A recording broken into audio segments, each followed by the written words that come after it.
অত্যন্ত আফসোসের সঙ্গে বলি, এক অপদার্থ সরকার কেন্দ্রে ক্ষমতা আসার পরে ভারতবর্ষের মধ্যে একটা বিশৃঙ্খলা তৈরি করার চেষ্টা করছে না করে না। আফসোস হয় আজ মানুষ কত নিচে নেমে গেছে, শিবলিঙ্গ খুঁজতে আসছে ধর্মস্থানের মধ্যে। আমরা তো সংখ্যালঘু, অতএব সংখ্যালঘু বলে আমরা মাথা বিক্রি করে বসে নেই, এইটুকু আমরা বলি। এ ভারতবর্ষ কোনো এক নির্দিষ্ট সম্প্রদায়ের বাপের পৈতৃক সম্পত্তি নয়। ভারতবর্ষের ইতিহাস বলছে, ভারতবর্ষের স্বাধীনতার ইতিহাস পড়ে দেখবেন, এই ভারতবর্ষ স্বাধীন করতে গিয়ে কোনো এক সম্প্রদায়ের মানুষ রক্ত দেয়নি, সর্বসম্প্রদায়ের মানুষ, যারাই ভারতবাসী সর্বসম্প্রদায়ের মানুষ রক্ত দিয়েছে। যেমন হিন্দু ভাইরা দিয়েছে, তেমন মুসলমানরা দিয়েছে, যেমন খ্রিস্টান বৌদ্ধরা দিয়েছে, আদিবাসী সম্প্রদায়ের মানুষ দিয়েছে। বরং আমি গর্ব করে বলি, আজও বলছি, পরবর্তীতে বলবো, আমার পরের প্রজন্ম বলবে, কিয়ামত পর্যন্ত মুসলিম জাতি ভারতের জমিনে গর্ব করে বলবে যে আমরা মুসলমান। সব থেকে বেশি রক্ত যদি দেশ স্বাধীনের মধ্যে যদি কেউ দিয়ে থাকে, সেই জাতিটা হলো মুসলিম জাতি দিয়েছে। আজকে দিনে দেখবেন, একটু আভ্যন্তরীণ কথাগুলো বলি। দেখুন, দলমত নিয়ে ঝগড়া করার সময় এখন না। আমাদের কাছ থেকে বাবরি মসজিদ নিয়ে নিল, আমাদের কাছ থেকে জ্ঞানব্যাপী মসজিদ নিয়ে নিল, মালদা জেলায় আদিনা মসজিদ নেবার আবার নতুন চক্রান্ত। মাঝে মাঝে অবাক হই, আফসোস লাগে যে ধর্মস্থানে আজকে শিবলিঙ্গ খুঁজতে আসছে। সব হিন্দু খারাপ নয়, ভারতবর্ষের মধ্যে সব হিন্দু ভাইয়েরা খারাপ এটা আমি বলতে পারবো না। বহু শিক্ষিত ভাইয়েরা আছে, তারা সম্প্রীতি শান্তি চায়, তারা সংবিধান বোঝে, তারা একে অপরের ধর্মের প্রতি শ্রদ্ধাশীল। বহু হিন্দু ভাইয়েরা আছে, এই সমাজে মুসলিমদের উপরে যদি অন্যায় অনাচার হয়, এই সমাজে যদি সংখ্যালঘুদের উপরে জুলুম অত্যাচার হয়, তারা আমাদের হয়েও মুখ খোলে, এটা অস্বীকার করার জায়গা নেই। কিন্তু আমি রাজনীতির নেতা না, রাজনীতির কথা বলি না, ইতিপূর্বে আমার কোনো বক্তব্যে রাজনীতির বক্তব্য পাবেন না। অত্যন্ত আফসোসের সঙ্গে বলি, এক অপদার্থ সরকার কেন্দ্রে ক্ষমতা আসার পরে ভারতবর্ষের মধ্যে একটা বিশৃঙ্খলা তৈরি করার চেষ্টা করছে না করে না। আফসোস হয় আজ মানুষ কত নিচে নেমে গেছে, শিবলিঙ্গ খুঁজতে আসছে ধর্মস্থানের মধ্যে। আমরা তো সংখ্যালঘু, অতএব সংখ্যালঘু বলে আমরা মাথা বিক্রি করে বসে নেই, এইটুকু আমরা বলি। এ ভারতবর্ষ কোনো এক নির্দিষ্ট সম্প্রদায়ের বাপের পৈতৃক সম্পত্তি নয়। ভারতবর্ষের ইতিহাস বলছে, ভারতবর্ষের স্বাধীনতার ইতিহাস পড়ে দেখবেন, এই ভারতবর্ষ স্বাধীন করতে গিয়ে কোনো এক সম্প্রদায়ের মানুষ রক্ত দেয়নি, সর্বসম্প্রদায়ের মানুষ, যারাই ভারতবাসী সর্বসম্প্রদায়ের মানুষ রক্ত দিয়েছে। যেমন হিন্দু ভাইরা দিয়েছে, তেমন মুসলমানরা দিয়েছে, যেমন খ্রিস্টান বৌদ্ধরা দিয়েছে, আদিবাসী সম্প্রদায়ের মানুষ দিয়েছে। বরং আমি গর্ব করে বলি, আজও বলছি, পরবর্তীতে বলবো, আমার পরের প্রজন্ম বলবে, কিয়ামত পর্যন্ত মুসলিম জাতি ভারতের জমিনে গর্ব করে বলবে যে আমরা মুসলমান। সব থেকে বেশি রক্ত যদি দেশ স্বাধীনের মধ্যে যদি কেউ দিয়ে থাকে, সেই জাতিটা হলো মুসলিম জাতি দিয়েছে। ইতিহাস পড়ে দেখুন, ইতিহাসটা জানার চেষ্টা করুন। মুসলিম জাতি সংখ্যালঘু হয়েও এদের রক্ত, এদের অবদান দেশ স্বাধীনের প্রতি বেশি দিয়েছে না দেয়নি। অতএব আফসোস হয় আজকে দিনে, আজকে ধর্মস্থান নিরাপদ নয়। আজ একটা দেশ কত খারাপ জায়গায় পৌঁছে গেছে, আজ ধর্মস্থানগুলো নিরাপদ নয়। অতএব আমাদের এখানে ঝগড়া মারামারি দলাদলি করার সময় নয়। তারপরেও যে কথাটা সত্য বলতেই হবে, কথা ঠিক না বে ঠিক, অন্যায়কে অন্যায় বলতে হবে। আপনি একটা ভুল কথা সমাজে প্রচার করবেন, আমি যদি সেখানে কিছুই না বলি, একটা দিন দেখা যাবে একদল মানুষ বলবে ওইটাই ঠিক বলছে, কথা ঠিক না বে ঠিক। আজকে দেখুন, বাংলার পরিবেশে আমার কাছে সবথেকে বড় কঠিন সময় মনে হচ্ছে বর্তমান সময়ে, জাতির কাছে, কওমের কাছে সবথেকে বড় ফিতনা এখন ধর্ম নিয়ে বাড়াবাড়ি হচ্ছে না, হয় না? বড় আফসোসের বিষয়, ধর্ম নিয়ে বাড়াবাড়ি।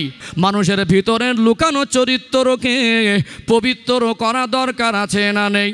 আল্লাহ নবীর সাহাবী হযরত বেলাল রাদিয়াল্লাহু আনহু, তিনি ব্যক্তিগতভাবে 1 শতক জমির মালিক ছিলেন না, তিনি ব্যক্তিগতভাবে 100 দিরহামের মালিক ছিলেন না।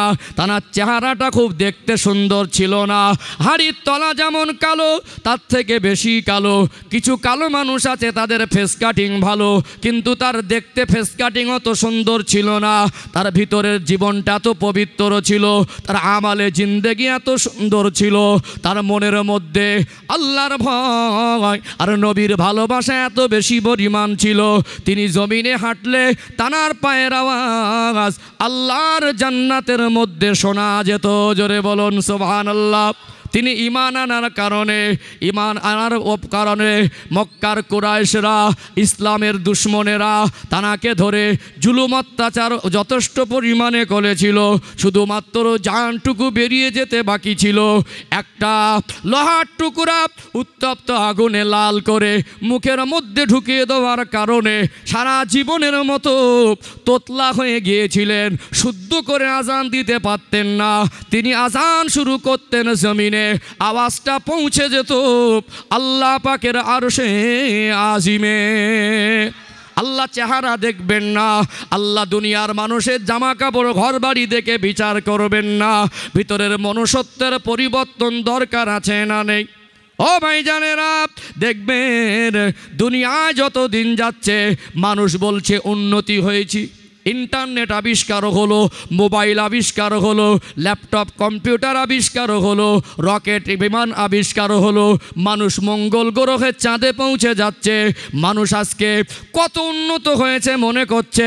বিশ্বাস করুন, যত দিন যাচ্ছে মানুষের মনুষ্যত্বের ঘাটতি এসে যাচ্ছে কি যায় না, আসল জায়গায় পরিবর্তন হয়নি। একটু ব্যাখ্যা দিলে বুঝতে পারবেন। বলুন তো দেখি, যত দিন যাচ্ছে প্রকৃতপক্ষে ভালো মানুষের সংখ্যা বাড়ছে না কমছে? শিক্ষিত বেড়েছে কিন্তু ভালো মানুষের সংখ্যা, হুজুর বেড়েছে কিন্তু ভালো মানুষের সংখ্যা কমেছে।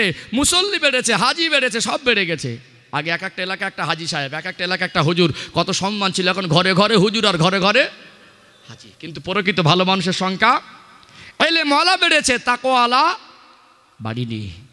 কিছু মানুষ এলেমের অনেক অধিকারী, তাদের তাকওয়া নেই, তাদের ভিতরে একটা 2 নম্বরই চরিত্র আছে না? বিভিন্ন ক্ষেত্রে সেগুলো আমাদের পরিলক্ষিত হয়, সেগুলো আমরা মাঝে মাঝে দেখি। কথা ঠিক না বেঠিক? কি বাজারে মনে হয় কিছু হচ্ছে নাকি? মেলা যা বেশি পরিমাণ হয়েছে ওটা হবার কথা। এখন ওই দিকে যা হয় হোক, ওটা থেকে দেখতে গেলে এটা নষ্ট হবে কি? হ্যাঁ, যে পরিমাণে মেলায় ভিড় দেখছি, গাড়ি নিয়ে ঢোকা তো দূরের কথা, রাস্তায় হেঁটে ঢোকাও মুশকিল। ইমানের তেজ বেড়ে যাচ্ছে তো কি? হ্যাঁ, ইমানের তেজ বেড়ে যাচ্ছে তো। কথা গেল অনেক কথা। যাই হোক, এখন তো কথা বললে শুধু এই জলসার মধ্যে সীমাবদ্ধ থাকে না। দূর দূরান্ত বিভিন্ন ধর্মাবলম্বী, বিভিন্ন এডুকেটেড পার্সন, বিভিন্ন চিন্তাধারা মানুষের কাছে কথাগুলো পৌঁছে যায়। এই জন্য আলেমদের কথাবার্তার ক্ষেত্রে সতর্কতা অবলম্বন করা দরকার। আমার একটা কথা হয়তো একটু বেলাইনে বেড়ে গেলে সেটা অনেক দূর পর্যন্ত মানুষ খারাপ সেন্টিমেন্টে নিতে পারে। ওই জন্য গঠনমূলক কথা বলাও দরকার, গুছিয়ে কথা বলাও দরকার, হিসাব করে কথা বলাও দরকার। তারপরে বলবো, দেখবেন কিছু কিছু জলসায় না, নবী দিবসের জলসায় ছোট্ট একটা মিলাদ আকারে দিলেও একটা মানুষের লোকের একটা সমাগম বেশি দেখা যায়। অল্প সময় হয়, তারপরে মানুষের আবেগ ভক্তি ভালোবাসা বেশি থাকে। কিন্তু এই বড় বড় জলসাগুলো যেগুলো অতিরিক্ত বাৎসরিক বড় আকারে জলসা হয়ে যাচ্ছে, বাজেট অনেক হয়ে যাচ্ছে, কিন্তু শ্রোতার সংখ্যা সব ভিড় মেলায়। আবার আমি কিছু বললে আমার অনেক দোকানদার ভাইরা বলুন, হুজুর আমাদের হয়তো রুজি রুটি মারছে। কিন্তু না, আপনি ব্যবসা করছেন, হালাল ব্যবসা করে খান, এতে আমার অসুবিধে নেই। কিন্তু ওর জন্য এদিকে ঘাটতি আসলে এটা অত্যন্ত দুঃখজনক। এটা যদি না হতো তাহলে জলসা হতো না, ওটা মেলাই হতো। কথা ঠিক না বেঠিক? কিন্তু আমরা আসল জলসা এটা, ওটা মেলা, কিন্তু ওটাকে আমরা জলসা বলে চালাচ্ছি, এটাকে কেন্দ্র করে মেলা বসছে। কিন্তু উচিত নয় এটাকে কেন্দ্র করে মেলায় পরিণত করার। এর কারণে বহু ভালো মানুষ তারা মন মানসিকতা হারিয়ে ফেলে। বহু ছেলে তাদের হয়তো ওই জায়গায় যদি ঘোরার জায়গা না পেত, ওই জায়গায় যদি মহিলাদের পিছনে শয়তান অসৎ না নিয়ে যেত, হয়তো বা 2টো ছেলে এখানে এসে বসতে পারতো। কথা ঠিক না বেঠিক?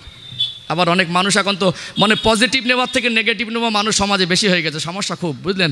মানে যত দিন যাচ্ছে হিসাবের হিসাবটা একটু নিখুঁত করে করতে হচ্ছে, তা না হলে খুব সমস্যা। আল্লাহ আমাদের বোঝার তৌফিক দান করেন, বলেন আল্লাহুম্মা আমিন। তাহলে যে কথা বলছিলাম, প্রকৃতপক্ষে ভালো মানুষের সংখ্যা বাড়ছে না কমছে? আমরা বলছি উন্নতি হয়েছে, আসল জায়গা আমাদের উন্নতি হয়নি।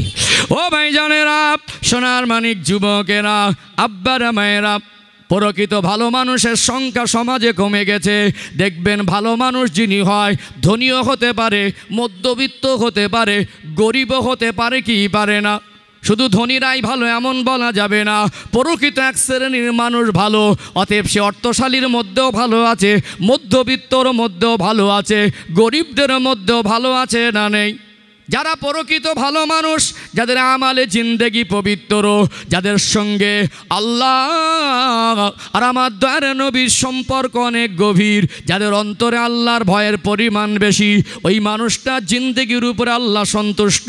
এই সমাজে এখন অনেক এরকম গরিব মানুষ আছে না নেই? আমরা সাংসারিক মানুষ, বাজার করতে যাই, একটু বাজার করে টাকা পয়সা একটু দোকানদারের সঙ্গে লেনদেন হয়, অনেক সময় হিসাব গুলিয়ে ব্যতিব্যস্ততার কারণে অনেক সময় হিসাবে ভুল হয় কি হয় না। দোকানদার 100 টাকা 50 টাকা 20 টাকা অনেক সময় ভুল করে ফেরত দিল। একজনের ভুল হওয়াটা স্বাভাবিক, দুজনের একসঙ্গে ভুল সহজে হয় না, তবে হতে পারে সাধারণত কম হয়। যখন দেখলো আমার টাকা ফেরত দেওয়ার কথা 120 টাকা, দিল 150 টাকা, এর তো উচিত ছিল টাকাটা ফেরত দেওয়া। অনেক মানুষ আছে মনে করে এক বান্ডিল বিড়ি হবে, অনেক মানুষ আছে মনে করে সন্ধ্যাবেলা চায়ের দোকানের খরচাটা বেরিয়ে গেল, কিন্তু লোকটা এমন গরিব, লোকটাও তো বড় অসহায়, লোকটার দিন আনা দিন খাওয়া, ওই 30 টাকা বলেন আর 300 টাকা বলেন, 50 বলেন আর 500 বলেন, ওই টাকাটা ফেরত না দেওয়া পর্যন্ত তার মন শান্ত হয় না। এরকম গরিব মানুষ সমাজে আছে না নেই? আছে না? তাহলে অন্তরে কার ভয় বেশি? আল্লাহর ভয় বেশি। আসলে লোকটা সুন্দর, লোকের জীবনটা সুন্দর। ওই লোকটা গরিবী জীবনে থেকে গ্রুপ লোনের ধার ধারিনি, বন্ধনের ব্যাংকে যায়নি, লটারি কেটে ধনী হওয়ার স্বপ্ন দেখিনি, লোকের হারাম মাল দেখে লোভ লালসাও হয় না, দুঃখ কষ্ট বেদনার মধ্যে আল্লাহর দেওয়া জিন্দেগির উপর সন্তুষ্ট থাকে। এরকম মানুষ সংখ্যায় কমে গেলে আজও আছে। আমরা তাদের জীবন নিয়ে মূল্যায়ন করা ভুলে গেছি, তাদেরকে নিয়ে ভাবনা ভুলে গেছি। আমরা সবসময় সুচিন্তার পথ ছেড়ে কুচিন্তার পথে চলছি, যার কারণে আমরা ভালো মানুষকে আজকে চিনতে পারছি না। আফসোস, আজ দেখবেন কিছু এমন গরিব মানুষ আছে তাদের ভিতরে এত সততা বেশি, তারা দুনিয়ায় টাকার জন্য আল্লাহকে অসন্তুষ্ট করে না। অনেক সময় স্টেশনের কাছে ভ্যান চালায়, তো কি হয়েছে? ভ্যান চালায় তো কি হয়েছে? তো হালাল রুজি উপার্জন করে, একটা কর্ম করে। একটা লোক এসি রুমে বসে লাখ লাখ টাকা ঘুষ খাচ্ছে, ওই লোকটার থেকে ওই ভ্যান চালকের মূল্য আল্লাহর দরবারে কোটি কোটি গুণ বেশি। আমরা তাদের জীবন নিয়ে মূল্যায়ন করিনি। ও ভ্যান চালক বলে ওর সঙ্গে আচরণ খারাপ করে, এই বুড়ো ভ্যান সরা, ভ্যান চালক। কিন্তু একটা মোস্তান টাকাওয়ালার কাছে যদি বলতাম ভ্যান সরা, এরকম মেজাজ নিয়ে কথা বলতাম, দাঁত গুঁড়ো হয়ে যেত। গরিব মানুষ, সমাজের দাম নেই। লোকটা সততা আছে কিন্তু গরিব বলে সমাজে দাম নেই। খুব কোথাও একটা বেড়াতে গেলেন, কথায় কথা উঠলো, ভাই ওই এলাকা আমার অমুক একটা লোকের চেনেন? লোকটা যদি নাম করা হয়, লোকটা যদি বড় নেতা কেতা হয়, এই ও তো আমার আত্মীয় হয়, অথচ আত্মীয় সম্পর্ক নেই, মানে ভাব নেই ওটা আমার আত্মীয়। কিন্তু যদি খুব গরিব মানুষ হয়, আত্মীয়তার সম্পর্ক থাকার পরে বল না চিনি না তো। তাহলে আল্লাহ যাকে ভালোবাসে, যার জীবনটা পবিত্র, যার জীবন ব্যবস্থার ভিতরে ইসলাম আছে, যে ইসলামিক জীবন ব্যবস্থাকে গ্রহণ করেছে, এই ভালো মানুষটাকে আমরা ভালো হিসাবে নিতে পারছি না।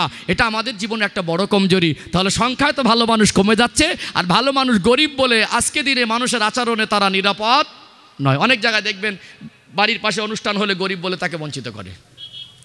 তারপরে দেখবেন অনেক মানুষ আছে অত্যন্ত তারা তাকওয়াপন্থী, ভ্যান চালিয়ে খায় তো কি হচ্ছে, হারাম টাকা 1 টাকা সজ্ঞানে সে গ্রহণ করে না, একবেলা না খেয়ে থাকে, কিন্তু সে বন্ধনের লোনের দ্বারস্থ হয় না। সম্মানিত ভাইরা, একজন ব্যক্তি স্টেশনে ভ্যান চালায়, এক প্যাসেঞ্জার উঠলো, সে তাড়াহুড়া করে পৌঁছে দিল, ভাই ট্রেন আর সময় হয়ে যাচ্ছে, একটু জোরে চলেন, খুব কষ্ট করে পৌঁছে দিল। ও ট্রেন দেখে তাড়াহুড়ো করে ছেড়ে দেওয়ার কারণে ব্যাগ ছেড়ে চলে যাচ্ছে। এ পিছন থেকে যদি না ডাকতো চলে যেত, এ ওকে চেনে না, ওকে চেনে না, ব্যাগের মধ্যে 2 লক্ষ টাকা প্লাস টাকা আছে, যদি মনে করতো আত্মসাৎ করতে পারতো না? তারপরে সঙ্গে সঙ্গে বলে, ভাই আপনার টাকার ব্যাগ ছেড়ে যাচ্ছে, নিয়ে যান। এরকম মানুষ আছে না নেই? তাহলে ওই লোকটার অন্তরে কার ভয়? আল্লাহর ভয়।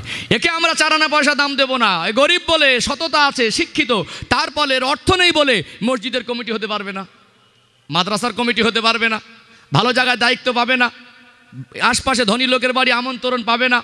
একটু যদি ভুল করে চতুর্দিক থেকে তাকে অপমানমূলক কথাবার্তা বলে। আজকে মানুষের আচরণে ভালো মানুষ গরিব হলে সে তারা নিরাপদ নয়। কোথায় আমরা ডুবে গেছি?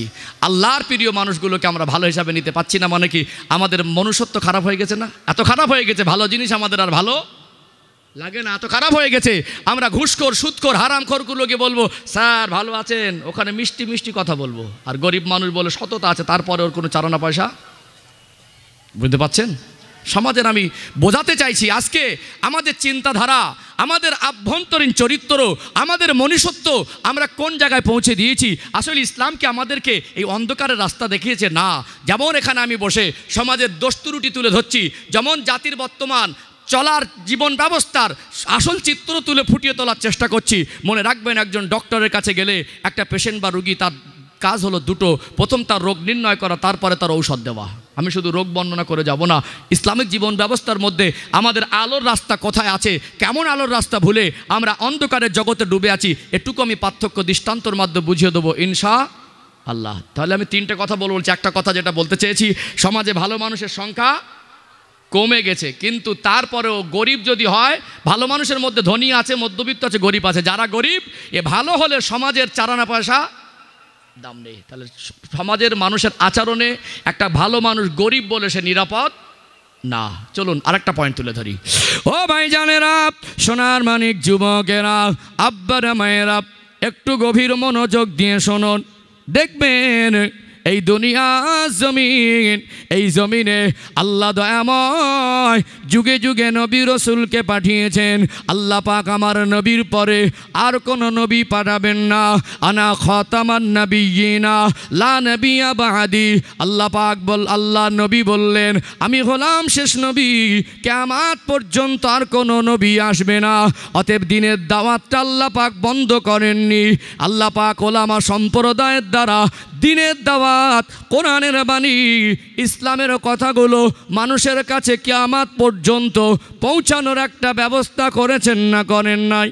যারা দিনের দায়ী, যারা ইলম অর্জন করেছেন, ধর্মীয় জ্ঞান অর্জন করেছেন, কোরআনের জ্ঞান অর্জন করেছেন, কোরআনুল কারীমের শিক্ষা অর্জন করেছেন, আমরা তাদেরকে আলেম বলে জানি। আল্লাহ নবী হুজুর আমার সোনা জবানে বললেন, আল উলামা ওয়ারাসাতুল আম্বিয়া।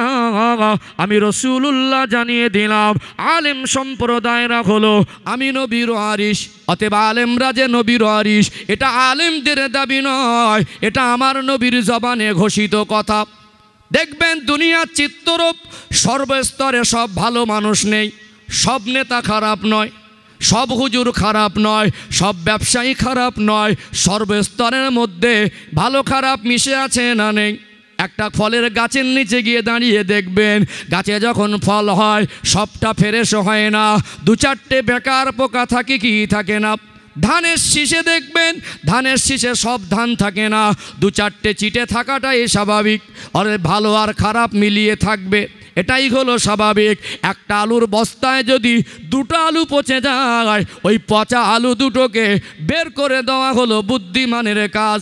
তবে দেখবেন আলেমদের মধ্যে যারা ভালো আলেম, এরা ফারিস্তার থেকে ভালো।